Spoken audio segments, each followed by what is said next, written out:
pessoal. Bom, é uma honra estar aqui palestrando para tanta gente boa, né? Espera aí, né, cara? Espero que a minha palestra esteja à altura da sede de conhecimento de vocês, né? Expectativa, né? Eu só quero pedir desculpa antecipadamente, é que se eu tentar ficar parado ali, eu vou me resetar, né? Eu não consigo ficar parado assim muito tempo. Então eu vou tentar, prometo, assim, mas eventualmente vocês vão ver que eu vou sair perambular aqui pela frente e tal. Espero que vocês me perdoem, tá?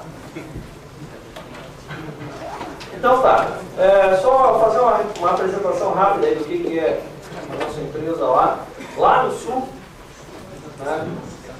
STTech. Bom, nós somos uma design house, eu costumo dizer que nós somos uma nano empresa, né?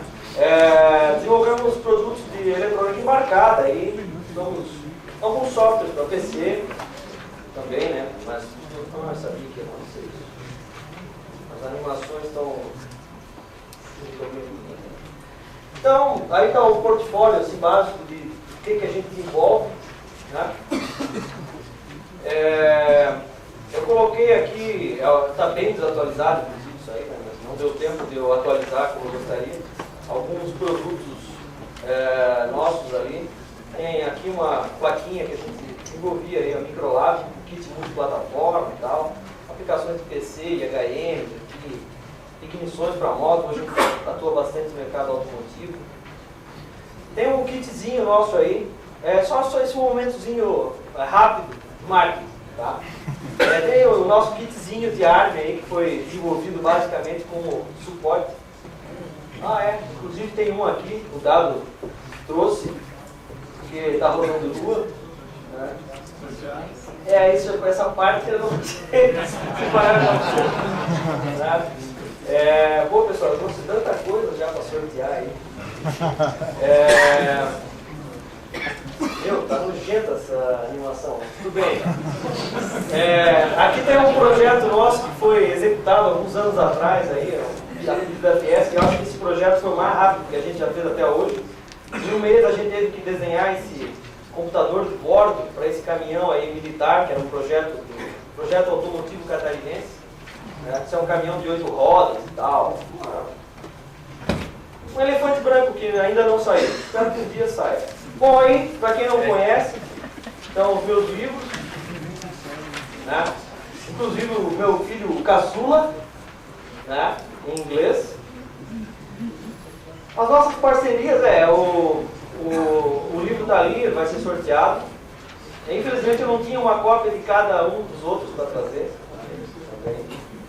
Bom, só esqueci de dizer, né? Aqui estão os principais fabricantes que a gente tem bons relacionamentos, bons a ótimos relacionamentos, né? Especialmente a Freescale, a ST, Texas e Microchip aí estão parceiros.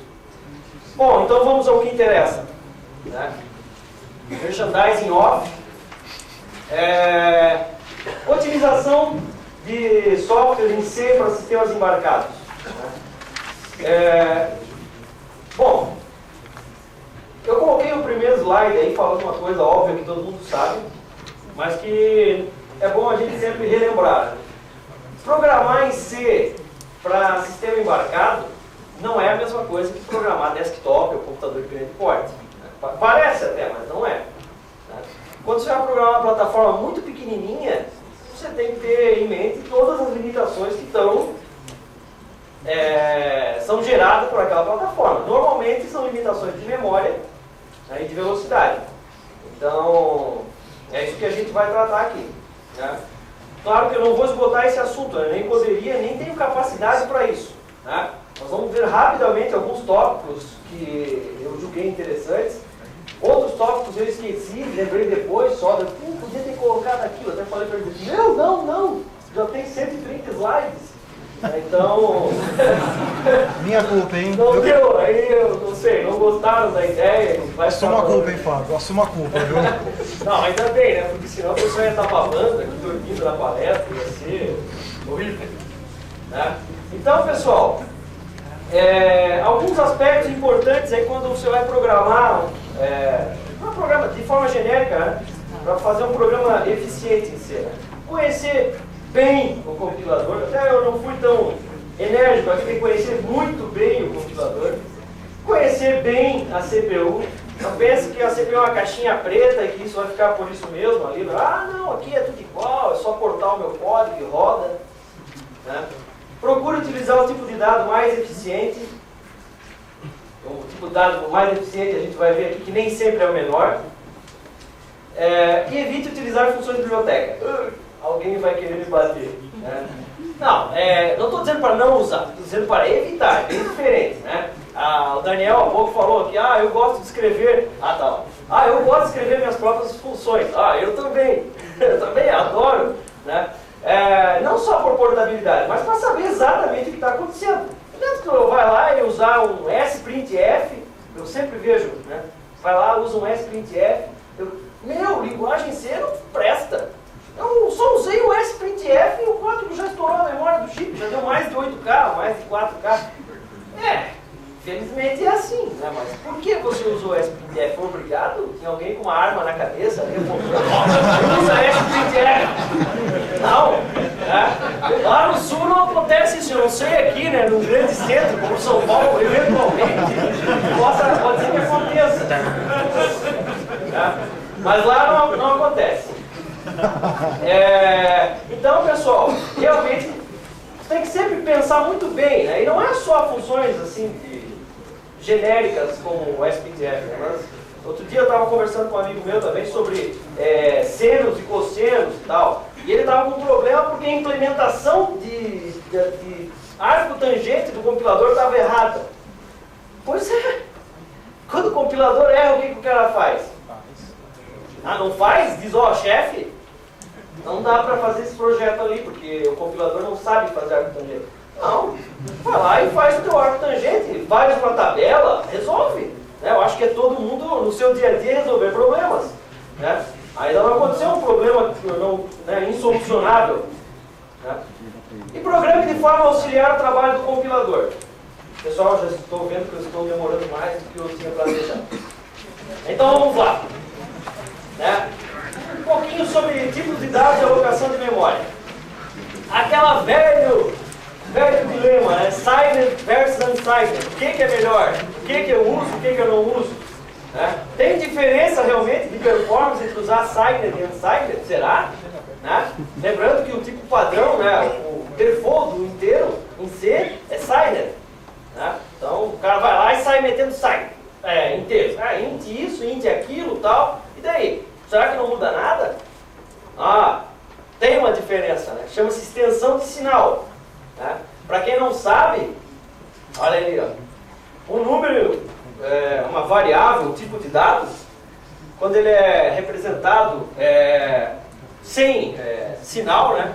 Unsigned, então, por exemplo, uma variável char lá de 8 bits, os 8 bits são utilizados para representar o dado. Quando você faz uma atribuição de um char de 8 bits para um int de 16, acontece o zero fio. Né? Pessoal, há pouco foi comentado sobre assembly também e tal, né? Assim, eu não queria ser chato, mas a gente vai falar bastante de assembly hoje, tá? Então, espero que vocês não tenham uma dor de barriga. Aí, as pessoas que odeiam assembly, por favor, não me ameacem de morte, nem nada, eu não sou terrorista, tá? No caso das variáveis com sinais, assigned, olha só, o sinalzinho lá no char está lá no bit mais significativo. Quando tu faz uma atribuição, eu falo bastante tudo. Quando tu faz uma atribuição de 8 para 16 bits, olha lá, ó, tem a extensão de sinal acontecendo ali. Ó. O que o compilador tem que fazer? Ele tem que copiar o bit de sinal para a parte mais significativa do inteiro. Pô, só por aí o cara já está vendo que dá mais trabalho. Mas será mesmo? Pode ser que não. Dá. Né? Então tá lá, ó. No PIC 18, pena que na apostila não ficou tão claro, porque é preto e branco, né? Mas vocês estão vendo uma atribuição aqui, ó, de um UCV, Unsigned Char Variable, que nome, né? Para o UIV, que é um Unsigned Int. Né? Então eu fiz em assembly aqui, na verdade, o código gerado por um compilador. Né? Aí vocês estão vendo que aqui é a cópia da variável que está selecionando o banco, e aqui, o que é isso daqui? É o zero fio, tá? Então, ó, ele fez a atribuição e colocou uma instrução adicional para fazer o zero fio. Quando a gente fez a mesma operação usando um tipo de dado sinalizado, olha só a turminha que apareceu a mais. Ó. Isso daqui é a extensão de sinal. Tá? Então, mas é 2 instruções só a mais, né? Isso não é nada. Então, olha lá, animação bonita. A versão unsigned, 8 bytes e 8 ciclos. Peraí, antes de mais nada, deixa eu só fazer um parênteses aí antes de me crucificarem. 8 ciclos é 8 ciclos de clock. Né? Nós não estamos falando de marketês, né? Aqui dizendo, eu vou sempre me referenciar a clock de máquina e não ciclo de máquina. Né? A microchip é dividido por 4 clock internamente e tal, e aí eles falam, a instrução é um ciclo de máquina, mas é 8 ciclos de clock. Tá? E a versão Cyber ocupa 12 bytes, eu também vou falar em bytes e não em words, senão a gente não consegue falar a mesma língua com todos os chips, né? Então a versão Cyber ocupou 12 bytes e 12 ou 13 ciclos, porque tem uma instrução condicional lá. Estão vendo que já não foi um bom negócio usar Cyber nesse caso aí. Né? No caso dos MSP 430, para quem gosta aí de MSP, eu também gosto, né? Vejam só, nós temos 2 instruções aqui, ó, que fazem a movimentação no unsigned, e a mesma coisa aqui, ó, e tem uma instrução adicional. Aqui no MSP foi uma só. SXT é uma instrução específica para extensão de sinal. Quer dizer, o cara que conhece a plataforma sabe, minha plataforma tem instrução para extensão de sinal. Então o código vai ser um pouco mais otimizado. Mas ainda é maior. Olha lá, 8 bytes e 7 ciclos contra 10 bytes e 15 ciclos. Então continua não sendo um negócio muito bom usar Cyber. Aí tem a questão de que algumas operações também sofrem impactos negativos pela utilização de Cyber. Olha lá. Eu fiz aqui uma divisãozinha de 16 bits no HCS 08. A versão unsigned precisou de 118 bytes de flash e 238 ciclos de máquina. Novamente, nós estamos falando em marketês. Né? Aqui é ciclo real. Os HCS 08 tem uma divisão por 2, o bus clock deles é metade do clock. Mas nós estamos falando aqui em clock real. Tá? A versão Cyber da divisão ocupou 160 bytes, mais memória e mais ciclos para ser executado. Então também não é um bom negócio nessa plataforma. Aí quando a gente vai para a ARM7, fazer uma divisão com um inteiro de 32, que é o nativo, né? Aí nessa plataforma a gente vê que também é menor o código unsigned, só que aqui a gente está vendo uma coisa um pouco estranha, né? Que o código é um pouquinho mais lento em unsigned do que signed. Realmente acontece isso, só que também tem um detalhe aí, né? Que não aparece no slide, mas está numa observação aqui dentro da apresentação, é que se o número sinalizado for negativo, aí o tempo é maior do que o unsigned. Tá? Então, na pior das hipóteses, isso tem um empate técnico. Ainda sobre essa questão de tipos, eu quero mostrar um negócio para vocês bem interessante, que provavelmente vocês já sabem. Se não souberem, vai ser uma boa oportunidade de acompanhar isso. Que os tipos nativos das máquinas tendem a ser mais rápidos do que o menor tipo, em alguns casos. Né? Aqui eu fiz uma funçãozinha fatorial, uma com char e outra com int. Tá? Antes que vocês digam assim, vocês vão falar, mas aqui vai dar um estouro, porque o char rapidamente não vai representar aqui o fatorial. Eu sei, mas não faz mal. Eu não quero saber o resultado, eu só quero ver quanto tempo demora. Tá? Aí eu fiz uma comparação para vocês aí. Peguei vários compiladores com níveis de otimização bem elevados, estavam todos eles, e testei a velocidade de execução daquelas funções. Então tá lá, ó, o C fatorial e o I fatorial de 10. Novamente, o C fatorial de 10 extrapola a capacidade de representação do char, mas não faz mal. Para todos os efeitos ele fez a conta, só jogou fora o resultado. No Codefire V1, mas a gente não vai usar isso, né? Então não faz mal. Então, No Codefire V1, olha só, o C fatorial executou em 107 ciclos de clock, enquanto o fatorial com inteiro executou em 64. A mesma coisa vocês vão ver para ARM. Aqui quando eu digo ARM, é ARM, né? O ARM tem dois estados de execução, né? O estado ARM e o estado Thumb, que é 16 bits.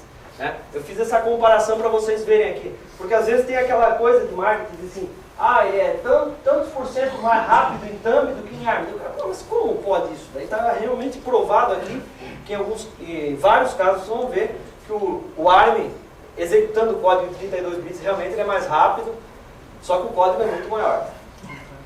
Então olha lá, ARM, Thumb, Cortex M3, MIPS 32 e MIPS 16. Para quem não sabe isso aqui, o cara fala, MIPS, nunca ouvi falar. Ouviu sim, é o PIC 32. Né? PIC 32, que usa o M4K, aquele core da MIPS. Roda também dois tipos de instrução. MIPS 32, instruções de 32 bits, e MIPS 16, instruções de 16 bits. Vocês podem ver aqui que em todos os casos, sem exceção, essas plataformas de 32 bits executam mais rapidamente o código com inteiro do que com char. Então não é um bom negócio usar char nesse tipo de plataforma, pelo menos não em termos de velocidade. Mas em tamanho de código também não, né? Porque olha só isso daí. Esse gráfico aqui eu mostrei o tamanho de código de cada função. Em todas elas, a função calculando o fatorial com inteiro, ela é menor do que a função com char. Tá? Então, deixa eu falar desse lado aqui também, senão você só vai reclamar. Olá pessoal. Então vocês podem ver aqui desse lado também que acontece isso que eu falei lá do outro lado. Tá? Realmente, os códigos lá são menores utilizando inteiros. Na verdade tem vários fatores, depois a gente vai falar sobre isso ainda. Tem a questão de tipos inteiros locais. Isso é uma coisa bem importante.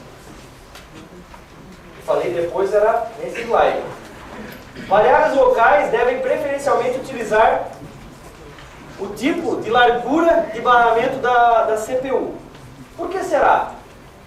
Porque basicamente o tipo local ele é armazenado num registrador da CPU. Quanto mais registradores a tua CPU tem, melhor. Né? Então se tu utiliza um tipo de dado que não é exatamente o tipo da largura do barramento de dados do processador, ou do tamanho dos registradores da CPU, você vai ter sempre uma perda de performance. Por quê? Porque sempre vai acontecer aquilo que eu mostrei para vocês lá. Ou pode acontecer um zero fio, ou vai acontecer uma extensão de sinal. Vai estar acontecendo sempre aquilo ali. Ao passo que se você utilizar o tipo de dado inteiro, local, do mesmo tamanho, inteiro não, desculpa, o tipo de dado local, do mesmo tamanho, né, do barramento, dos registradores da tua CPU, o desempenho com certeza vai ser maior. Esse aqui é um tema interessante, pessoal. Eu estava conversando com o pessoal no almoço, campo de bits, né, estruturas. Na verdade, eu só vou falar em estruturas aqui em campos de bits, tá? Me perdoem, tem várias coisas legais sobre estruturas e algumas coisas ilegais. Que eu ia falar e tal, mas acabou não dando tempo, não teve espaço aí, só 130 slides, né? Então olha só, um campo de bit, você pega e cria uma estrutura definindo os tamanhos de cada campo, né? Nesse caso eu vou mostrar para vocês só campos de bits unitários, tá? Como esses ali, ó, meu campo de teste. 3 campos unitários unsigned char. Olha só que interessante isso. Vários livros e tal, a gente sempre lê, né, livros escritos para plataformas grandes, que utilizar campos de bits é ineficiente. Mas eu quero mostrar para vocês que em plataformas pequenas isso não é verdade. Quando o compilador sabe o que é um campo de bits, quando ele não sabe, realmente é melhor não fazer, né? Mas quando ele sabe e ele consegue enxergar o que o programador quer fazer, um campo de bits é super interessante. Olha só esse exemplo com HCS08. Uma atribuição de 1 bit aqui no campo de bits. Uma instrução assembly. Uma atribuição, ó, eu estou usando como um flag. Percebem? Lá eu também vou usar uma variável como um flag. Uma variável de 8 bits. Se fosse 16 era pior, né? Porque o chip é de 8 bits. A atribuição aqui, uma instrução. A atribuição aqui, 3 instruções. E eu estou usando para fazer o mesmo serviço. Tá? Animação bonita. 2 bytes de flash lá, ó. 2 bytes de flash, 1 bit de RAM, 10 ciclos de clock. Com 1 byte, usando um flag de 1 byte, tu gastou 6 bytes de flash, 1 byte de RAM, 8 vezes mais memória, e 16 ciclos, ou seja, é tudo pior. Não tem nada que é melhor. Tá? Ah, mas aí alguém pode falar assim, não, mas espera aí, as atribuições é uma coisa, mas usar é outra. Né? Então tá, então vamos usar. Tá lá. Eu vou fazer um teste de um bit lá, ó. Se a variável aqui for verdadeira, tanana, né? Uma instrução assembly. Se essa variável de 8 bits for verdadeira, tanana, 2 instruções assembly. Acho que nós temos um vencedor. Olha lá, 3 bytes de flash, 1 bit de RAM e 10 ciclos para a versão usando o campo de bit. 5 ou 6 bytes de flash, 1 byte de RAM, 8 vezes mais memória, né? A gente não está economizando pouquinha memória, estamos economizando muita memória. E eu posso apostar com todo mundo aqui que todas as aplicações de vocês têm flags. E não é um flagzinho. Às vezes tem 10, 20, 30. Então imagina a economia de memória e de otimização de código que está fazendo aqui, reduzindo esses tamanhos de tipos de dados aí. Tá? Ah, mas é no HCS08 só, nos outros não vale, isso não vale. É tudo mentira o que ele está falando. Ah, então tá bom. Então tá, no PIC 16 e no PIC 18, vamos ver se é mentira. Tem uma instrução BSF lá, bit 7F, tá lá, ó, setou o bit, uma instrução. Setar um registrador, uma variável, no PIC, 2 instruções. Ah, então peraí. Quanto dá isso aí mesmo? Vamos ver. Uma word, né? Aqui não teria como fazer, eu estou fazendo a comparação PIC com PIC, tá? Mesmo porque não dá para falar 1,5 bytes de memória flash ocupada. 1 bit de RAM e 4 ciclos de clock. No outro lado lá, 2 words de flash, 1 byte de RAM e 8 ciclos. Viram que a versão byte perde em performance e ocupa mais memória. O teste de bit, como foi feito no outro lá, ó. Se vocês queriam ver o assembly, né? Eu esqueci que vocês são amantes de assembly. Então tá lá, 2 instruções, 3 instruções, tá? Precisa ver o assembly do mix. 2 words de flash contra 3, 1 bit de RAM contra 1 byte inteiro, e a velocidade também é menor, a velocidade é maior no caso da operação com campo de bits. Olha só, daí alguém pode falar assim, ah, mas isso só vale para plataforma pequenininha, não é uma plataforma de 16 bits, já não acontece isso. Então tá, MSP 430, quero pedir perdão a Renesas, porque eu não incluí Renesas aqui, um dia eu vou incluir, tá? Então tá lá, ó, MSP 430, uma atribuição de 1 bit lá, ó. O MSP faz com uma instrução, bis.b, estão vendo? A atribuição de 1 byte, o MSP também faz com uma instrução. Oh, que legal, né? Então eu não ganhei nada, né? Não ganhei nada. Ganhou, né? Aqui tu usou 1 bit e aqui tu usou 1 byte. Ganhou 8 vezes em memória. E não perdeu nada em performance e não ocupou nenhuma flash a mais por isso. Para mim isso é um ganho bem razoável. Tá? Alguns vão falar assim, ah, mas e a portabilidade? Pessoal, portabilidade é um negócio bem legal, eu também acho.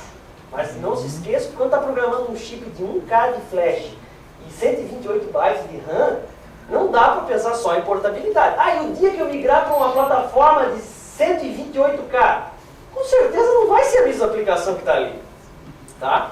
Então, vai ter que reescrever? Vai. Se tu migrar esse código para uma plataforma de 32 bits, vai ter impacto? Vai. Mas, se você é um programador de sistemas embarcados, então você tem que fazer o programa caber naquele programinha, porque é o que o teu cliente quer, eventualmente. Né? Então tem que usar esses artifícios. Ou dizer para ele, ó, não dá, tem que usar o chip maior. Tá? Teste de campo de bit e o teste de um flag lá. Aqui o flag, percebam que as instruções do MSP, elas têm uma extensão lá que pode dizer se é um byte ou word, né? De 16 bits. Teste.b quer dizer que é um byte, né? Então, olha só, esse teste aqui é feito com duas instruções. Aquele teste lá é feito com duas instruções também. Então, novamente, a gente chegou no mesmo ponto. Ocupa a mesma memória, executa no mesmo tempo, mas ocupa 8 vezes menos memória. Então, campo de bit é interessante. Aí vem o porém, né? Sempre tem um porém. Nunca é um mar de rosas, né? Infelizmente. Máquinas de 32 bits, as que eu tenho contato frequente, pelo menos, elas não gostam de campo de bits. E não se esqueça que aquelas estruturas que vocês usam no compilador, que tem lá o registrador mapeado em Git, é a mesma coisa, tá? Então, depois eu só quero fazer um comentário aí sobre MIPS e Cortex, mas vamos só ver isso aqui. No Codify, que também é uma plataforma de 32 bits, né, que é da Freescale, o teste, aliás, a atribuição do campo de bit, ó que bonitinha, é uma instrução só. Mas lá a outra também é uma instrução só. Interessante, né? Parece bom. Mas olha lá a performance. A instruçãozinha lá de atribuição de bit executa em 4 ciclos, a outra em 1. Então, começou a dar problema. Entendeu? Aumentou a plataforma, vai começar a dar problema. Continuando aqui, ó. Isso aí, eu até gostaria de ter uma pessoa da Freescale aqui. Eu sei que eles já conhecem isso. Esse código aqui é muito feio, tá? Mas depois, calma, eu consertei o compilador aí. Pessoal, esse teste de bit ali, olha só a penca de instrução que ele fez, que ele gerou para fazer o teste do bit, né? Realmente desanima, né? O teste do byte, 2 instruçõezinhas só. Mas aí vem aquela assertiva que eu coloquei lá no começo. Conheça a CPU. Por quê? Porque quando o cara conhece a CPU e olha o código que o compilador já fala assim, esse compiladorzinho podia ser melhor. Por quê? Porque, tem uma instrução para bit lá. Por que ele não usou? Calma. Olha só continuando. Olha só a performance sofrível nesse caso. 12 bytes de flash contra 6 na versão byte. 1 bit de RAM contra 1 byte. 8 ciclos contra 5. Aí realmente não valeu a pena. Eu vim aqui ajudar o compilador, porque eu falei, não é possível, dá para fazer melhor do que aquilo lá. E dá, né? Tá aqui a minha versão do teste de bits feita em assembly, com 3 instruções. Tá? Não é melhor do que o testar o byte ainda. Ele é mais eficiente testando o byte, mas já é menos ruim do que aquela lá. Tem que dar uma melhorada naquele compilador ali. Só que esse compilador eu usei o CodeWarrior 6.2, tá? Freescale. Falaram para Freescale, né? Então eu não usei a versão, esse é aquele CodeWarrior para a versão para o Codefile V1. Acredito que o CodeWarrior para, eu não sei onde está o Carlos da Freescale. Também nessa altura... Já sumiu. Não, mas é bom, mas tem que melhorar. Não dá pra ficar dando tapinha nas costas e dizer, escrito lindo, maravilhoso, né? Esse é a versão, é engraçado, a versão do compilador para a plataforma V2 em diante, quer dizer, a outra IDE, só para Codify, ela não executa, ela não faz esse if feio ali, né? Então, é que tem que falar com a outra empresa que faz aquele compilador, que é a mesma, né? Para eles melhorarem. Então tá, agora o troço piora de vez, tá? Bits e bytes no ARM executando em 32 bits. Olha só a tripla de instruções para testar um bit no ARM, tá? Novamente, não se esqueça que quando o cara vai lá, usa a estrutura de campo de bit lá, que está mapeado o registrador, a porta de I/O, acontece isso aqui. Aí, o cara vai pensar, aquela pessoa que nunca entendeu por que tem registrador de 7 clear no ARM, tá aí a resposta para ela. Tá? Porque usando o registrador de 7 clear, tu faz só uma atribuição, não precisa ler o registrador, mudar e escrever de novo. É por isso que os ARMs têm aqueles registradores de set, de clear, alguns têm de toggle e tal, né? Para facilitar o trabalho do programador, quando ele sabe que estão lá, né? No caso do byte, olha lá, mais eficiente. Ah, e se fosse inteiro, ia ser a mesma coisa, né? O ARM também tem instruções diferenciadas para movimentar bytes, words de 16 e de 32 bits. Vejam só o impacto aqui, ó, 20 bytes de flash contra 12, 1 bit de RAM contra 1 byte, né? Contra 8 bits, e 8 ciclos contra 4. Quando você muda para o modo thumb, porque na verdade, vamos ser sinceros, ninguém programa ARM em ARM, né? O cara programa até, é verdade e tal, mas quando o código começa a ficar gigante, ele começa, pô, eu acho que eu vou ter que mudar as minhas funções para thumb, né? É melhor? É, tem um impacto de performance? Tem, só que gera mais instruções, né? Só que as instruções são de 16 bits, contra as de 32 do ARM, né? Então vejam aqui, ó.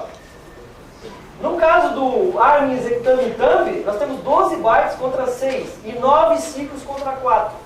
Vejam, não vale a pena usar campo de bits no ARM, né? Lamento. Só antes da gente partir para o alinhamento de dados, que é outra história, só queria lembrar o seguinte, que os PIC32, ou seja, MIPS, e os Cortex M3, eles incluem, cada um da sua forma, maneiras de tu manipular bits de forma mais eficiente, que é aquelas operações atômicas, né? Ou seja, no Cortex M3 tem aquela área que eles chamam de bit bending, né? Que você escreve num byte e ele seta um bit de uma outra área. Tem uma correlação estabelecida pelo fabricante, mas então, você escrevendo numa Word, você afeta um bit. Então, eles distribuíram os bits sequencialmente em words. Claro, numa máquina com gigas de faixa de endereçamento, o cara pode se dar ao luxo de fazer isso, né? Então lá é muito mais eficiente, mas aí você tem que programar focando naquilo lá, que nem sempre é possível, tá? No MIPS também existe isso, né? De outra forma, mas existe. Agora falar um pouquinho de alinhamento de dados, que é outra coisa que normalmente a gente não dá atenção nenhuma, né? Por exemplo, um ARM.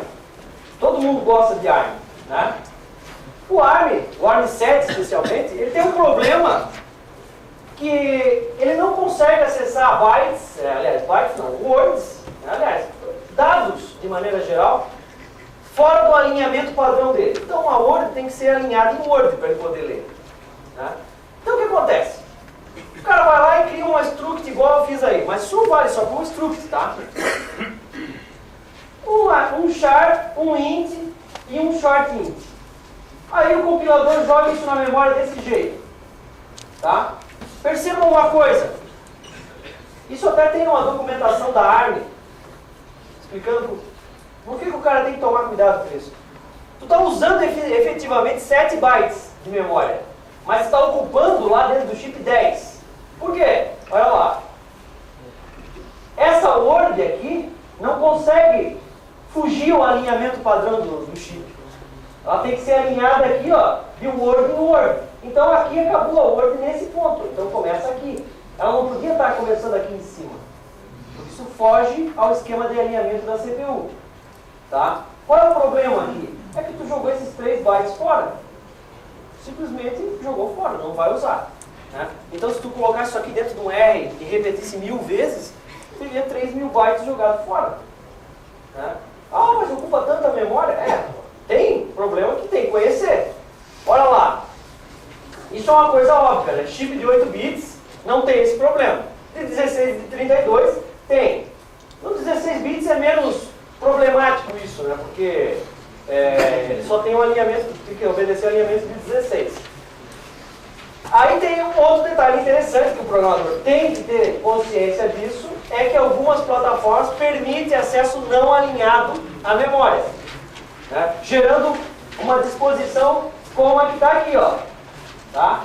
O Codify, né, dessas plataformas que a gente está olhando aqui hoje, quer dizer essa noite, né, mas nem anoiteceu ainda. O Codify, o Cortex e o MIPS permitem acesso não alinhado à memória. Tá? Então, você declara daquela forma ou declara variáveis lá à vontade e ele vai alinhando sequencialmente sem ter problema de alinhamento, né? Sem ter aqueles gaps lá. Vejam, olha a diferença. Nessas plataformas a tua struct ocupou exatamente o tamanho que tu tinha planejado. Aí eu coloquei só para ficar aqui de recordação, que é óbvio que sempre tem um jeitinho, né? Tem que dizer para o compilador fazer, senão ele, por definição, ele não faz. Então tem alguns modificadores, pragmas e tal, que tem que usar nas plataformas. Tá? Estão aí. Tem mais um detalhe. Isso é importante, assim, isso jamais tem a ver com o cara do hardware. Né? Mas é importante fazer o programador saber. Acessos não alinhados, como aqueles que a gente viu ali, em várias plataformas eles usam ciclos adicionais de memória para serem efetuados. Então, o que acontece? Mesmo, minha plataforma permite. Tudo bem, permite.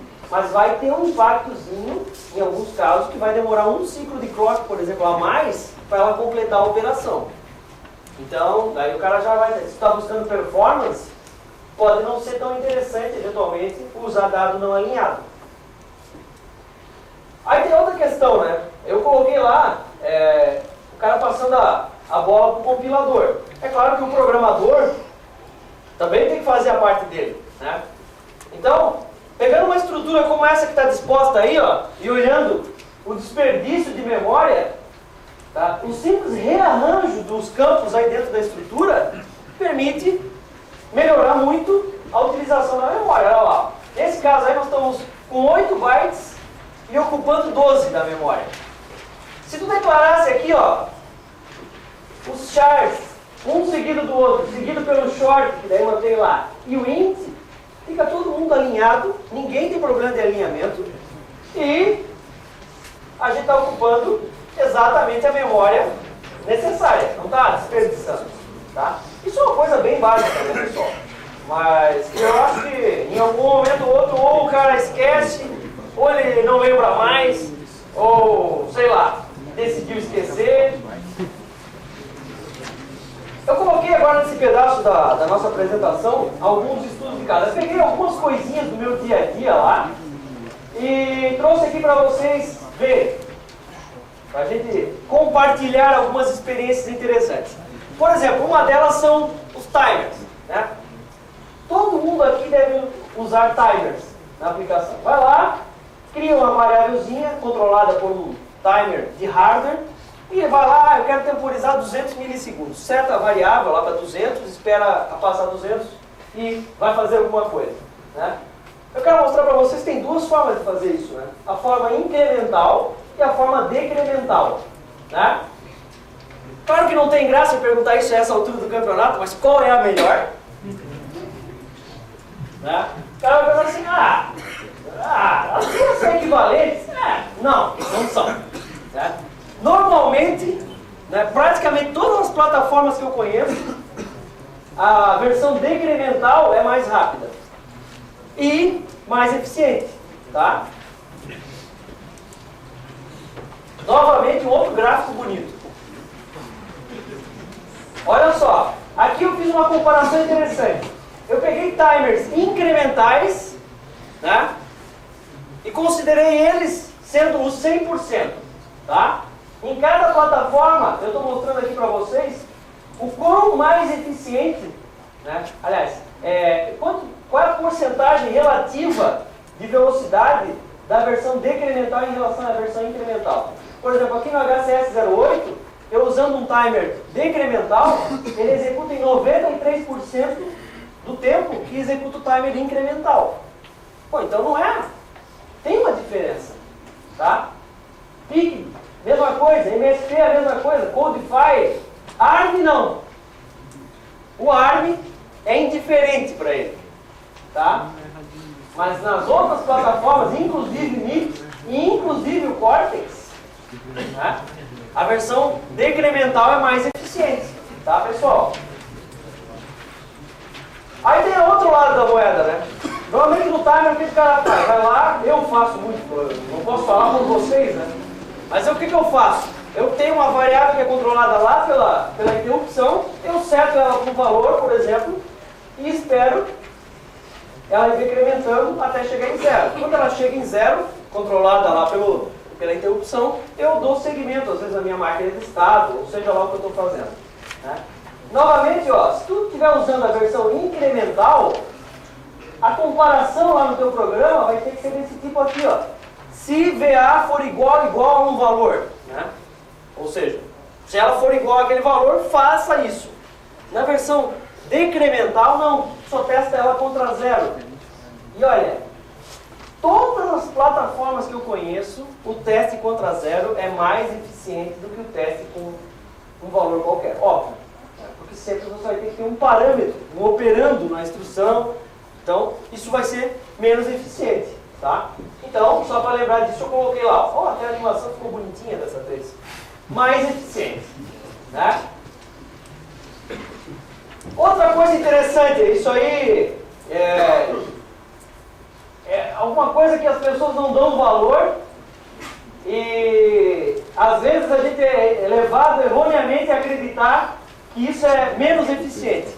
Eu tinha uma funçãozinha, ó, para escrever num display com KS0108, um displayzinho gráfico lá, que todo mundo deve conhecer. E quem não conhece é aquele display mais burro que existe. Não existe um display mais imbecil do que ele. Esse controlador não faz nada, tu tem que fazer tudo por ele, tá? Nem fonte ele tem dentro, tá? Fonte de caracteres, né? Então, eu tinha uma função para escrever no display. Ela tinha dois parâmetros, ó. O RS, que é o pino de RS que seleciona se é comando ou dado que está mandando, e um parâmetro que é o dado. E aqui, perdoem, eu não programo desse jeito feio aqui, tá? Feio não, né? Mas fica meio estranho ser assim, uma linha seguida da outra, tal. Eu não acho isso claro. Só tá aí para caber no slide, tá? Não fiquem falando mal de mim. Não por isso, pode falar por outras coisas. Aí eu peguei aquela função e fiz o seguinte, tirei um parâmetro dela e transformei a função, ó, em duas funções separadas. Uma para escrever dados e outra para escrever comandos, né? Então agora eu tenho duas funções fazendo quase a mesma coisa, com um parâmetro a menos. Pessoal, só para lembrar, vocês, caso vocês não lembrem mais, né? Vocês lembram que os parâmetros são passados pela pilha? Né? Na verdade, isso não é totalmente verdade. Deixa eu reformular. Na verdade, os parâmetros são passados pelos registradores da CPU, quando dá. Aí quando não dá mais, aí ele usa a pilha. Né? Então, quando tem pouquinhos parâmetros, né? Quando tem pouco parâmetro na tua função, ele usa os registradores que tem na CPU e beleza, chama a função, é um desvio com a subrotina, pá, e funciona tudo beleza. Só que o HCS08 ele tem um problema. Ele só tem um registrador útil. Né? Não é que ele é ruim. Né? Mas para essa função, só pode usar o acumulador. Ele tem mais um par de registrador que chama HX, que seria muito complexo o compilador utilizar esses registradores, que eles não são focados como acumuladores, para essa tarefa. Então, a gente tem que pensar o seguinte, eu aqui nesse caso, essa função era para ser executada por um HCS08. Eu tinha que pensar, pô, se eu estou chamando a função e eu tenho um parâmetro a mais, ele já está indo pela pilha, porque pelo acumulador não dá, não cabe, tá? Então, eu fui levado a reescrever aquela função em duas. Aí, a gente pega o mapfile, né, que vocês devem conhecer muito bem. Se não conhecem, eu gostaria de convidá-los a conhecer, porque o mapfile é o seu melhor amigo, sabe? Esqueça o cachorrinho. O mapfile é o melhor amigo do programador, tá? O mapfile te diz tudo, ele não te esconde nada. Por exemplo, olha só nesse caso aqui. A minha função writeByte lá, ó, estava ocupando 24 bytes da memória de programa. As minhas duas funções agora ocupam 16 cada uma, 32. Negocião, né? Fiz um bom negócio, né? Não, mas a gente não deve ver tão pequeno assim o mundo. Olha só, a minha função goToXY, que fazia o deslocamento do cursor lá, ó, ela ocupava 50 bytes na versão com uma função escrita. Quando eu mudei para a minha versão com duas funções, aquela função caiu para 41 bytes. Opa, então teve um ganho. Teve, mas não é só esse. A minha função display on-off lá ocupava 27 bytes, agora ocupa 23. A função setStartLine ocupava 15, agora ocupa 14. A minha função .xy, que é para botar um pontinho na tela, ocupava 65 bytes, agora ocupa 63. Vamos? Hello? Passou. Pronto. A minha função putchar, que como eu disse para vocês, ela vai, obviamente, né, ela vai desenhar um caractere na tela, mas como não tem fonte, então por isso que essa função é grande, não me xinguem. Meu, cara usou 878 bytes para colocar um caractere na tela. Eu tenho que desenhar o caractere, ele não está pronto. Tá? Então, ela ocupava 878 bytes e agora ela passou a ocupar 874. Ou seja, a gente teve um ganho bem razoável no espaço de código aí. Redução de 17 bytes. Vejam, né, aparentemente uma operação que deveria aumentar o código, né? Eu passei de uma função e fui para duas. Isso deve aumentar o código? Não, na verdade reduziu. Por quê? Porque eu tinha muitos parâmetros. Né? Então, eventualmente, se tu puder chamar uma função sem parâmetros ou com poucos parâmetros, preferencialmente a 1, nesse caso aí, e outra, pique é a mesma coisa, tá? Não vamos falar, não, pique tem um monte de registrador, tudo registrador SFR, né? E registrador SFR no pique é a mesma coisa que RAM. Então, é meio até complicado dizer o que é RAM e o que é registrador, porque é tudo a mesma coisa, né? Pilha, então, é mais complicado ainda dizer o que é. Tá? Entendeu? Aqui, é uma questão bem interessante. Essa questão de redução pelo aumento do código. O nosso código C aumentou e o código gerado diminuiu. Aqui alguns detalhes sobre uma interpolação que eu estava fazendo. A primeira versão da minha interpolação era tudo com inteiro. Pessoal, inteiro nessa plataforma era 16 bits. E a minha plataforma é de 8. Tá? Essa função ocupava 376 bytes de flash e executa em 1188 ciclos de clock. Que montoeira de ciclo, hein? Eu peguei e falei o seguinte, eu não preciso de inteiros, eu posso viver com char. Né? Não sou tão entusiasta assim, não preciso de... Meus números convivem com char, eles cabem lá. Beleza, traduzi para char. Né? Lembrando que a gente teve que fazer um cast aqui, porque o plain type do char é unsigned. Né? E aí, para a nossa função funcionar, eu precisava fazer um cast para sinalizado. Só de mudar essa função aí para char, reduziu o tamanho do código a 357 bytes de flash e 1060 ciclos. Não foi uma redução grande assim. Né? Eu peguei aqui, isso aqui a gente faz por observação de código. Eu olhei lá o código que ela estava gerando e vi, esse código aqui para essa operação porcento tá muito grande, tá feio, tá? Aí eu fui lá ver o quê? O compilador estava tratando essa operação, ele estava tratando como signed os operandos. Estava tratando os operandos como sinalizados. Não, mas não pode isso. Então o que o cara faz? Não tem solução? Tem. Força ele a considerar que o operando é não sinalizado. Coloquei lá, esse tipo char eu tinha definido antes, né? É um unsigned char. Então com isso daí, só fiz isso ali. Reduzi para 311 bytes de flash e o tempo de execução caiu para 802 ciclos. Mas aquilo ali o cara só faz olhando o código assembly que o compilador gerou. Né? Não dá para ir no chutão. Aí eu fiz uma outra versão da função sem usar valores sinalizados. Então eu tive que tratar a questão do um número ser maior ou menor que o outro, lá no caso da interpolação. Então o nosso código aumentou um monte aí. Estão vendo? Só que o tamanho dele gerado em assembly diminuiu. Olha lá. 292 bytes e 628 ciclos. E como é que está o tempo aí? Está chovendo? Não, o tempo da palestra. Está tranquilo. Tá, falta mais 2 horas, então. Aí, pessoal, a versão derradeira de otimização aqui para mim, onde eu parei, foi o seguinte. No meu caso lá, eu tinha a diferença do eixo X constante. Então, para que eu vou ficar passando, deixando a função tratar um valor que a diferença sempre é constante. Então eu substituí lá o valor constante 20 e 20 lá, né? Claro que isso daí a função deixou de ser genérica, e aí a gente reduziu para 254 bytes e 558 ciclos. Olha lá, vejam, para eu fazer a mesma coisa, eu estava com 376 bytes e 1188 ciclos quando eu comecei, e caiu para 254 bytes e 558 ciclos. Tá?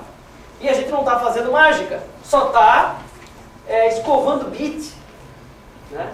Como o Anderson gosta de... Alberto. Só que, olha só, tem o outro lado da moeda. Né? Nós planejamos migrar aquela aplicação de 8 para 32 bits, né? Usando a plataforma Flexis da Freescale. Nós vamos sair daquele HCS08 e migrar o software, né? Aliás, uma operação super fácil, o cara vai lá, muda o target e migra de 8 para 32 bits, super fácil. Tudo bem. Só que aquele código de 8 bits que eu escrevi lá vai ficar bom no Codefire daí? Será? Será que vai ser tão bom como ele era no HCS? Olha lá, eu peguei a minha função usando o Sharp. 358 bytes de flash e executa em 222 ciclos. Agora, olha só se eu usar inteiro. 340 bytes e 156 ciclos. Então, novamente, aquela velha história. Mudou a plataforma? Reveja o seu código. Se é um problema de otimização, se é por eficiência que você está trabalhando, buscando, é bom rever. Porque o que é bom para um, não é bom para o outro. Às vezes. Às vezes é, mas nem sempre. Aqui a gente vai ver algumas coisas, na verdade, vários slides daqui adiante, nós vamos fazer alguns estudos relacionados a... No caso aqui vai ser HCS08, mas tem muita coisa aqui que serve para outras plataformas, assim, genericamente falando. Essa primeira aqui não. No caso do HCS08, os primeiros 256 bytes da RAM deles, na verdade não é RAM, da faixa de endereçamento deles, eles têm um modo de endereçamento especial para acessar aquela área. Né? E aquele modo de endereçamento, que é endereçamento direto, ele é mais rápido do que o endereçamento estendido que acessa toda a memória. Né? Então, eu vou conversar sobre isso. Nós vamos ver também algumas coisas sobre a relação de acesso da memória e a utilização, as referências aos símbolos. E também vamos falar da pilha. A pilha é a culpada de muitas falhas de hardware aí, que o cara está escrevendo software e o programa dá uma pane inexplicável. Muitas vezes é a pilha. Não é para mim. Utilização da página direta dos HCS08. Aqui é só para mostrar para vocês, ó, que eu estou trabalhando em cima do arquivo PRM, o arquivo de configuração do linker. Então tem lá, a minha RAM padrão. Pronto? Será que era para mim? A minha RAM padrão fica nesse segmento, nesse placement aqui, né? Quando, por padrão, o compilador não guarda nada lá. Né? A gente está usando um modelo de memória small aqui. Né? E esse modelo, ele trata toda a memória com 116 bits, a faixa de endereçamento, são 64K de memória. Então essa área de endereçamento direto, ele não usa. Então, eu já vi muitas vezes isso acontecer, o cara estava escrevendo um programa e falou assim, meu, acabou a minha RAM. Mas como?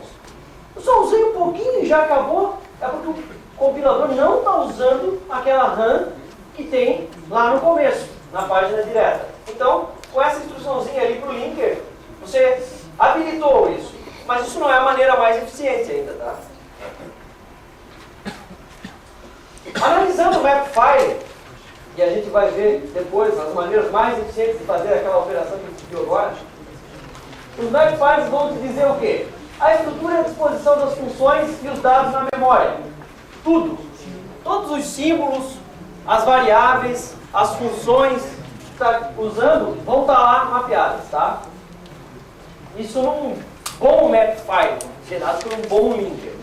Alguns são sofríveis, tá? Então, mas quem sou eu para criticar os ruins? Eu falo só dos bons. verificação de utilização e referência de funções a dados. Isso é bem interessante, tá? Porque aqui a gente consegue achar quem é que tem que ser otimizado. Porque às vezes o cara vai otimizar o pedaço errado do programa. O cara vai lá, perde um tempo. Não, vou melhorar isso aqui, o código executado uma vez. Não adianta nada, né? Então, a gente analisando a tabela de referências ali, a gente pode descobrir lá quem tem que ser otimizado e quem não precisa ser, ou não vai ter tanto impacto em ser otimizado. Então eu coloquei aqui, ó. Aqui nós estamos vendo um Makefile gerado pelo Cold Warrior, ó, o IDE da Freescale. Tá? Então, olha só. Ele te dá alguns dados interessantes. Por exemplo, muita gente esquece que o compilador, ele não gera só aquele código que tu escreveu. Porque precisa de mais código para fazer o programa funcionar. Ah, mas em Assembly eu não faço isso. Depende, né? Por exemplo, que às vezes o cara vai lá e declara uma variável e diz variável é igual a tanto e pronto. Daí ele acha que não gera código nenhum. Acontece que o compilador tem que colocar lá no início do programa, antes de executar o teu main, um negócio que é o startup, que vai inicializar as memórias, né, todas as variáveis estáticas também, né, da tua aplicação, vai inicializar a pilha, né, porque se imagina, tu vai fazer um desvio com uma subrotina, acontece a interrupção e a pilha está no local incerto e não sabido. Complicado, né? Então, tudo isso é feito por essa área de inicialização, né?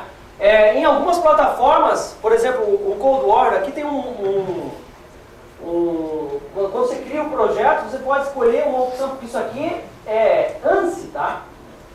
Ah, eu não quero. Quando tu não quer, aí sai do ANSI, né? Nem todo compilador permite, nem todo ambiente permite, né? O Cold War tem a opção de dizer assim, ó, eu quero uma inicialização não ANSI. Então o que ele faz? Ele não inicializa nada, nenhuma memória. Tá? Memória, variável. Tá? Então cabe ao programador inicializar. Ah, é bom? É, porque boa parte dessa área de inicialização aqui vai pro lixo. Não usa, não aparece isso aqui. Só que aí você vai trazer para si a tarefa de inicializar. E isso aí, às vezes, é meio complicado, né? Parece simples, mas nem sempre é. Veja que aqui o Makefile também está dando algumas informações interessantes para nós. Nesse caso desse cara aqui, o RO Data são as informações que está guardando na flash, né? São aquelas const. Quando o cara declara uma const e o compilador sabe que tem que guardar uma const na flash, porque às vezes ele não sabe, né? Ele vai guardar nesse tipo de segmento aqui. Essa área text aqui, efetivamente, é o teu programa. Aqui, só para vocês verem, o meu programa ele estava sendo ligado junto com um programa em Assembly, né? A gente nunca escapa do Assembly, sempre tem que ter um Assemblyzinho ali para, né, temperar a aplicação, né? Então, aqui no link ele está incluindo aquele códigozinho em Assembly lá, para gerar o total de código que está lá embaixo, né? 4.530 bytes. Essa aplicação, se eu não me engano, é uma injeção eletrônica nossa. Acho que é. Tá? Aqui eu quero mostrar uma coisa bem interessante. A gente vai extrair as informações do Makefile e ver quem é importante ser utilizado. Tá? Realmente esse arquivo aí é da nossa DigiFuel, a versão 0.2. Bem antiga. Tá? Então olha lá. Eu tenho uma função chamada DCStateMachine, que é uma função que controla o sequenciamento e leitura de canais do AD, que faz as médias de valores lidos, etc. Né? Essa função está ocupando 335 bytes e ela é referida 23 vezes. Puxa! Aí eu tenho mais duas funções, do Temperature Calculations e do Injection Calculations. Estou meio americanizado ultimamente, me perdoem, tá? Eu sempre usei nomes em português, aí do tempo pra cá eu comecei a, sei lá, isso é feio até, me perdoem por isso. Então olha lá, a função de cálculo da temperatura, ela está ocupando 550... Ah, aqui não está aparecendo, né? Lá tá. Tá. Vocês vão ter que olhar aqui esse lado, tá? Ela está ocupando 559 bytes de flash e ela é referida 14 vezes no código. E a do Injection Calculations ocupa 678 bytes e é referida 10 vezes. As outras é 1 ou 2 vezes. Então o cara olha isso aqui e diz, são esses caras aqui que eu tenho que prestar atenção. Beleza.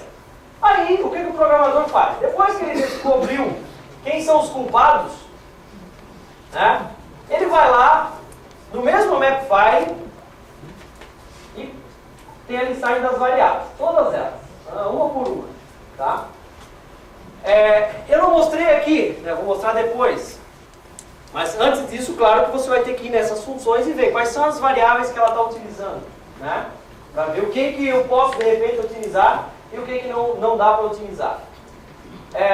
Olhando aqui na minha listagem de variáveis, eu estou observando outra coisa, que novamente esse lado aqui não está observando nada, né? Porque não dá para ler. Mas aqui a gente observa. Está lá, ó. O ADC Sample está sendo referido, essa é uma variável, tá? Ela é referenciada no código 21 vezes. O ADC Average aqui, ó, a média de conversão AD, é referenciado 23 vezes. Isso aqui são 2 structs, tá? E o regs, que é um R aqui, ó, 74 vezes. Quer dizer, em 74 pontos do teu código tem uma referência a essa variável. Ó, pô, eu não falei assim com esse intuito de fazê-los corrigir isso agora, mas seria bom, né? Então, pessoal, olha lá.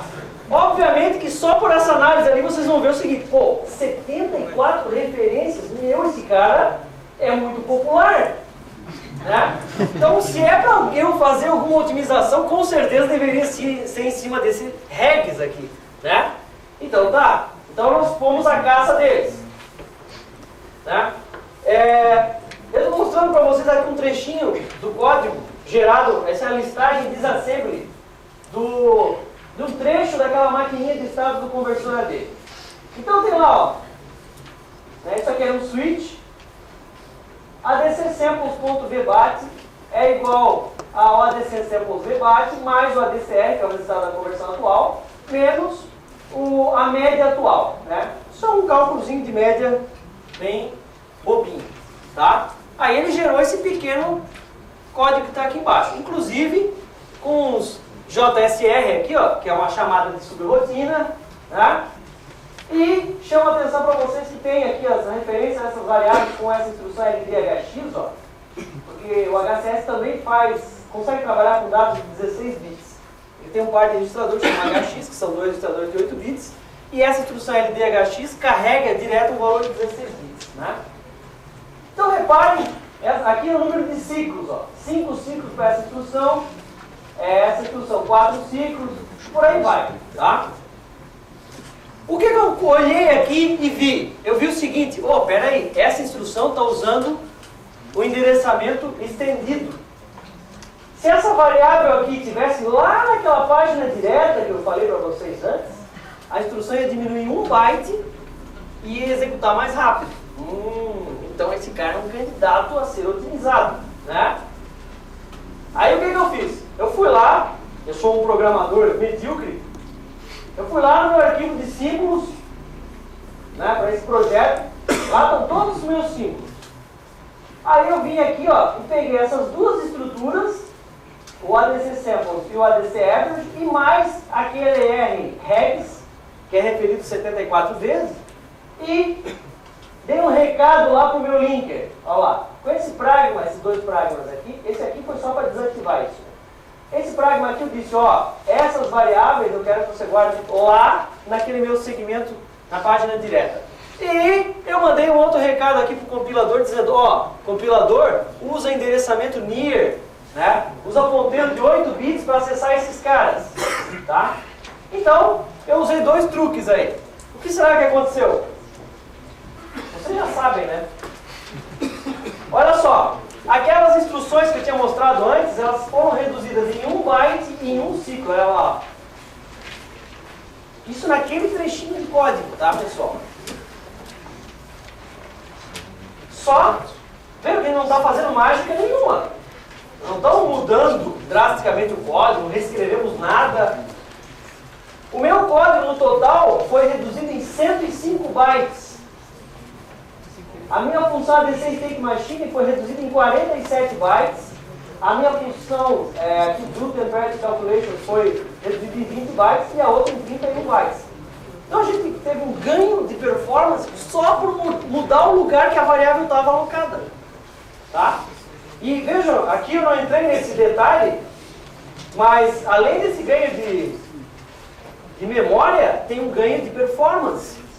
Lembra que eu falei para vocês que aquelas instruções são mais rápidas? Então aqueles códigos que usam elas também são executados mais rapidamente. Então, olha só as vantagens que estão atreladas a essa simples operação que a gente fez aí. Aí continuando naquilo que a proposta inicial lá, né, ainda vai estar relacionado um pouco com o Makefile e com o Linker, é a pilha. A pilha é uma estrutura de dados que é essencial, né, ao C. O C usa muito. Basicamente o C gosta de colocar todas as variáveis locais dentro da pilha. Né? Então, a gente tem que se preocupar sempre com a pilha pelo seguinte: qual é o tamanho que eu devo colocar na minha pilha? Será que é suficiente? Será que aquela vez que travou em campo, não pode ter sido porque ocupou 1 byte a mais da pilha e escreveu uma variável global ou estática, ou sei lá, e aí alterou alguma coisa na tua aplicação e deu um crash? Pois é, isso é complicado. Né? E eu coloquei aqui bem claramente, ó, porque eu já vi isso acontecer, porque eu erro todo dia, muito. Né? Então, dentro dos meus erros que eu costumo cometer diariamente, está o de subdimensionar a pilha. O cara vai lá, põe um pouquinho e vê o que acontece lá. Não, claro que não é tão empírico assim, né? Mas coloca um valor mais ou menos dentro do teu feeling e do que tu está usando as variáveis locais e vê. Não pode esquecer também que as interrupções também usam a pilha. Né? Especialmente, como o Daniel estava mostrando ali, quando você tem interrupção interrompendo interrupção. Aí isso é um sonho do programador. Porque daí vai ocupar mais pilha ainda. E se a interrupção não sair antes de ser interrompida de novo, aí ele vai ocupando a pilha, ocupando até dar um stack overflow. Né? Claro que daí é uma falha do programador que subdimensionou. Né? Está tendo mais interrupção do que ele consegue tratar. Aqui aquele recadinho de sempre. Né? Não se esqueça que as variáveis locais usam a pilha. Sempre que não tem registrador disponível na CPU, né? O cara vai falar assim: ah, mas o meu PIC 32, a minha CPU tem 32 registradores de 32 bits. Isso é uma infinidade, é um mundo de registrador, é mais registrador do que outros chips tem de memória. O cara vai falar, né? Mas calma, né? Os compiladores têm um negócio que chama convenção de chamada e de retorno de subrotina. Todos têm, porque é um standard. Quando vai chamar uma subrotina, uma função no caso, tem uma forma de chamar a função. Ele faz uso de determinados registradores para isso, para aquilo. Tá?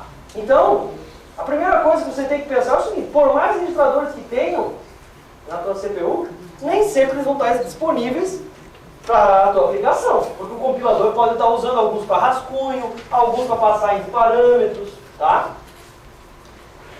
Aí uma das soluções aqui, ó, eu pulei isso aqui, né? Como dimensionar corretamente o tamanho da pilha, então? Tá? Isso é um problema bem complicado. Tem uma ferramenta que alguns Makefile disponibilizam, e esse aqui é um Makefile da EAR, que é o CalGraph, né? O gráfico de chamada. O que ele faz? Ele está te mostrando cada chamada que está acontecendo e quanto de pilha ela está ocupando. Inclusive as chamadas encadeadas, as chamadas alinhadas, né? Uma função chamando a outra, que chama a outra, que chama a outra. Quanto que isso ocupou de pilha até lá no final? Ele vai te dar essa informação aqui, tá? O CalGraph, bom, também vai fazer esse cálculo considerando o pior caso de interrupções. Né? E se uma interrupção acontecer lá dentro daquela função que foi chamada pela outra, que foi chamada pela outra, bom, daí vai ocupar tanto de né? Então eu coloquei aqui para vocês, ó. Lá no final do meu call graph está lá, a quantidade de pilha que foi ocupada lá, né? Que é 26 bytes, eu acho, né? Vamos lá. Então, 26 bytes de pilha. Esse é o teu número mágico. Ah, então eu vou usar exatamente isso? Não. Mas esse é um número para se basear, tá? Claro que normalmente tu vai deixar uma pilha maior que essa. Ah, e se o teu Makefile não tem um call graph, vários não tem, né? Aí tem um método que é a mão na massa, né? Tu consegue acompanhar as dependências que tem dentro do teu código, olhando o Makefile, e aí vai pela observação do código determinar o quanto de pilha é ocupado em cada ponto, né? Eu coloquei um slide interessante aqui, pessoal, porque não é que isso daqui é uma pegadinha, né? E nem é uma falha do C. Mas olha só, a minha função lá, do Injection Calculation, ela tem ainda, né? Tem 5 variáveis aqui, ó, 3 char e 2 int, né? Somando isso tudo aqui dá 7 bytes, tá? Aí, eu quero mostrar para vocês que eu fui lá no assembly e a primeira instrução que está lá no meu assembly está lá, ó, AIS-13. Pô, peraí. AIS é a instrução que vai modificar, vai alocar espaço na pilha para a função, né? Essa AIS aqui está alocando 13 bytes. Pô, mas eu só pedi 7. Por que isso? Né? Porque a gente não pode esquecer que o compilador também vai precisar usar RAM. Não é só a RAM que tu declarou aqui que ele vai usar. Ele vai usar RAM para fazer as operações que tu está fazendo lá dentro da função. Quando ele vai fazer uma divisão, uma multiplicação, uma soma, eventualmente ele vai usar variáveis temporárias. E essas variáveis temporárias vão ficar na pilha. Tá? Então, essa função aqui, ó, a gente podia pensar que ela ocupava 7 bytes, mas na verdade ela só ocupa quase o dobro, tá? De RAM. Ela está ocupando 13 bytes. Então, fazendo esse estudo... 10 minutos. Meu Deus, nós temos que correr. Agora começa a maratona. Não está tão ruim. Tá? Então, eu coloquei aqui para vocês que amam Assembly, né? Nessas plataformas que a gente viu hoje, quais são as instruções que vocês vão olhar lá no comecinho do teu código Assembly e ver, ó, quanto de pilha ela está alocando no HC08, no MSP, no ARM, no Cortex, no Codify e no MIPS 16 e 32 bits, tá? Isso assim quando é desespero. Então, o cara tem que ficar olhando ali, que é a última solução, né? O ideal é que a tua ferramenta te diga isso. Pessoal, só uma palavrinha aqui sobre máquinas de estado, né? Não vou ensinar a padre a rezar a missa, por favor, tá? Eu só tenho essa maquininha de estados que eu quero mostrar para vocês aqui. É bem idiota, né? O que está tracejado aqui é estado que é alterado externamente à máquina. E os que estão traços cheios aqui são estados que a máquina avança automaticamente, tá? Não faz nada útil, antes que vocês me perguntem. Só está aqui porque eu quero mostrar algumas coisas para vocês. Primeiro, tem gente que não gosta de switch. Diz que switch é feio, é ruim e tal, né? Ah, não, eu faço as máquinas de estado tudo com if, porque if é melhor, é mais otimizado. Olha só, eu fiz a minha máquina de estado usando só if, tá?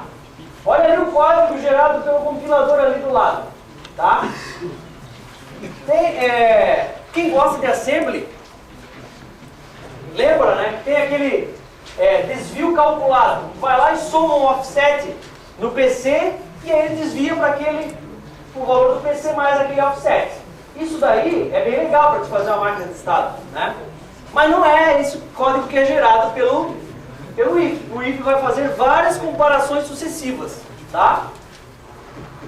Isso daí, ó, vai gerar um código de 138 bytes de flash, tá vendo?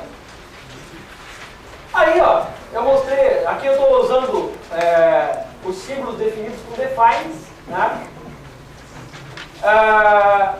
Nem sempre é uma boa saída usar define, mas tudo bem. A minha segunda versão da máquina de estado já migrei para switch, tá? Olha só que legal, ali do lado, ó, tá o que eu falei para vocês agora. Ainda não é o melhor desvio que poderia ser feito no MSP430, eu reconheço. Daria para somar direto um valor. Mas é que, como ele não sabe qual é a extensão que pode ter, o range de valores aqui, na verdade isso aí o compilador poderia saber, mas ele não sabe, né? Então, mesmo, depois eu até vou falar sobre isso, mesmo com enum, com enumerações, ainda assim ele não gera um código mais eficiente possível. Mas já é um código bem melhor. Aqui a gente tem basicamente uma tabela de desvios, né? Mas aqui ele está fazendo o decremento e o desvio sucessivo, tá? Aí vem outro ponto interessante. Se tu está fazendo uma máquina de estado, é bom que os estados sejam sequenciais e aumentem de 1 em 1. Se o cara faz uma máquina de estado assim, um estado é 10, o outro é 20, o outro é 5, o outro... Pô, isso aí complica totalmente a vida do compilador, tá? Por isso que depois eu vou mostrar para vocês que o ideal mesmo nesses casos é usar enumerações. Olha lá, quero mostrar para vocês uma coisa interessante. A minha função é void, estão vendo? Então, ó, cada break aqui, ó, ele é terminado no código por um return. Por quê? Porque não tem nada depois do switch, ó. Então, se não tem nada, o compilador simplesmente diz, pô, eu não preciso ir até lá o final da função, eu retorno aqui mesmo, tá? Esse código aí, ó, usou 134 bytes, 4 bytes a menos do que usando if. Então, já teve um ganho. A próxima versão aqui, ó, eu fiz uma coisa interessante. Eu falei assim, pô, e se o cara quiser saber o estado? Porque veja que eu estou usando uma variável estática aqui, então não tem como eu saber o estado da minha máquina externamente, né? Então, eu falei, então vamos fazer o seguinte, o cara lê, quando ele chama a função, ele já vai receber o estado que ela retornou, né? Claro, isso é uma coisa boba, tá? Mas olha só o que aconteceu quando eu adicionei um tipo de retorno. Agora a minha função retorna um dado. O compilador não pode mais colocar return no final, tá? Então ele colocou vários jumps para o final da função. E lá no final da função tem o quê? Tem uma atribuição, né? Aliás, desculpa, tá aqui, ó. Tem uma cópia do... Porque a minha máquina de estado é mantida num registrador aqui localmente, né? Aqui não aparece, mas é o R12. Aqui dá pra ver. É o registrador 12. Então ele copia o estado atual, atualiza o estado atual e retorna, tá? Eu quero mostrar para vocês uma coisa interessante. Quando eu disse para o compilador que agora ele tinha que retornar o dado, o meu código diminuiu. Tá? Isso acontece também, né? Na verdade eu gerei um código mais complexo e o código diminuiu. Aí o motivo está lá em cima, tá? Eu coloquei aquele quadradinho lá porque eu também fiquei bem interessado nisso. O compilador conseguiu rearranjar o código e aí teve um ganho de performance lá naquela seção lá. Aquela comparação foi feita de uma forma mais otimizada. Aqui, pessoal, tem aí uma tentativa real de otimização aqui, ó. Analisando o código, eu observei o quê? O código anterior, no caso, deixa eu ver se o slide vai mostrar isso.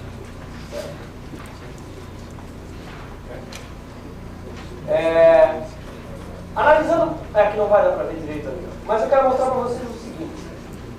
Esse código aqui, ó, eu criei uma variável local para ser um estado temporário da máquina, tá? E aí, ao invés de avançar o estado pela variável de controle estática, por quê que eu estou fazendo isso? Porque a variável estática, ela não é local, né? Uma variável local, uma variável estática, ela fica alocada na área de memória principal lá, na área global. Tá? Mesmo ela sendo estática, ela não é acessível externamente, mas ela está lá, ela não vai ser alocada na pilha. E aí o que aconteceu, o que acontece no caso do MSP? As variáveis que acessam dados globais, elas ocupam mais memória e são mais lentas, tá? Por causa do modo de endereçamento que elas usam. Aí eu vi o seguinte, então a gente pode fazer o seguinte. Eu uso uma variável local e só lá no final eu atualizo a variável global com o estado da minha máquina de estados. Será que melhora alguma coisa isso? Olha lá. Opa, tinha faltado um ali. Reduziu para 120 bytes o tamanho do meu código.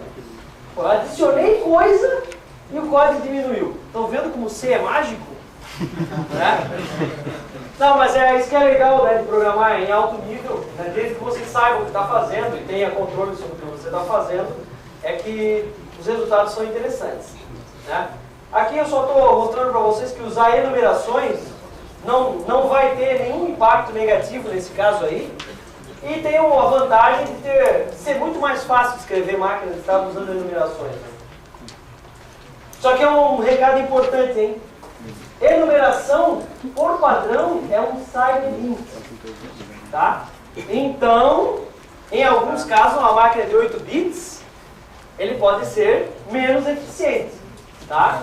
Tem que sempre prestar atenção nisso daí. Algumas plataformas permitem que você diga, ó, eu quero que a minha enumeração seja char e unsigned, mas nem todas permitem. Para nós acabar! Não, a gente já vai acabar. Tá? Só quero mostrar para vocês algumas coisas aqui interessantes que a gente pode colher pela observação do código. Aqui, ó, eu tinha um if auxiliar mais. Tá? Ele gerou esse código aqui. O que o código fez? Carregou o acumulador com o valor do auxiliar, transferiu o acumulador para o x, incrementou o a, né, que nesse caso aqui é o auxiliar, e testou. Guardou o A no auxiliar, mas ele testou o X. Por quê? Porque ele tem que testar o valor de auxiliar antes do incremento. Né? Porque isso aí é um pós-decremento. Né? Aliás, um pós-incremento, desculpa. Tá? Aí eu olhei para esse código e falei, meu, mas código grande para fazer tão pouca coisa?